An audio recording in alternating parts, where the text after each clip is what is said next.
जैसा कहते हैं ना, पंखों से नहीं हौसलों से उड़ान होती है। कुछ उसी कहावत को चरितार्थ करता दिख रहा है जहानाबाद का जंगली नामक ये युवक। देखने में तो दूसरे युवकों जैसा आम आपको लग रहा होगा, लेकिन अगर ध्यान से देखें तो इसका शरीर अष्टावक्र की तरह टेढ़ा मेढ़ा है। बचपन में पैरालिसिस का शिकार जंगली नाम का ये युवक शारीरिक रूप से दिव्यांग हो गया, लेकिन इसने हिम्मत नहीं हारी। इस स्थिति में पहुंचने पर किसी का भी सब्र जवाब दे देता है।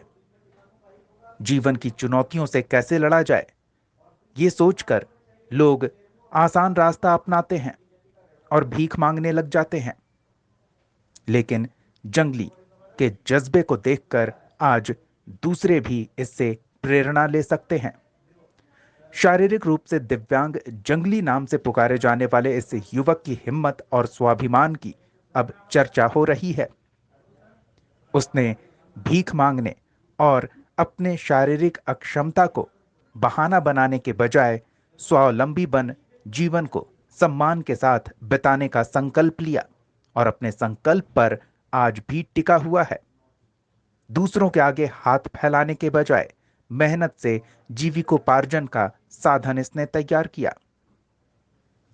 पैरालिसिस के कारण शरीर के कई अंग सही तरीके से काम नहीं कर पाते थे।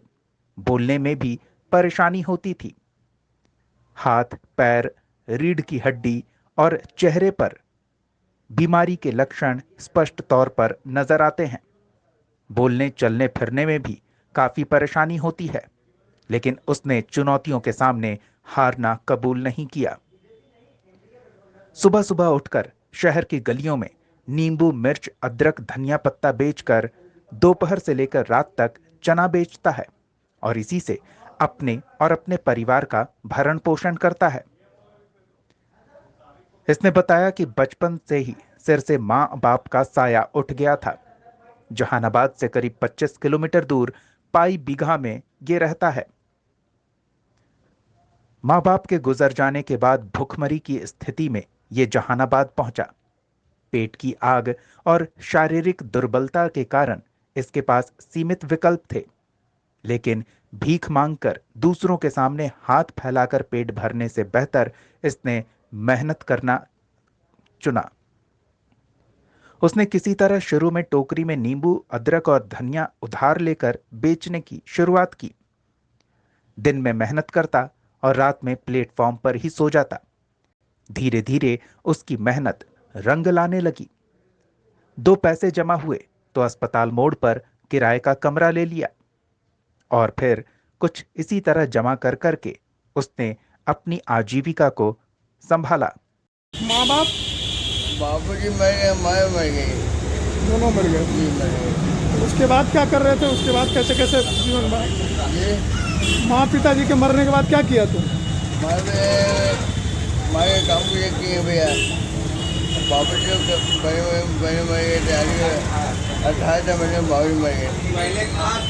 बाबूजी माया मरी तो पहले भीख मांगना अच्छा नहीं लगता है? नहीं, पहले नहीं है। अपने शरीर से खड़ी खाना रहता है। अब उसकी शादी भी हो चुकी है।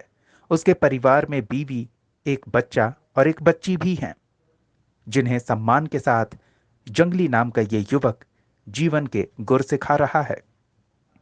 इतनी मेहनत और जद्दोजहद के बारे में पूछे जाने पर वो कहता है कि कमाकर खाने में विश्वास करता हूं, किसी के आगे हाथ फैलाना मंजूर नहीं, भीख मांगना तो कतई पसंद नहीं।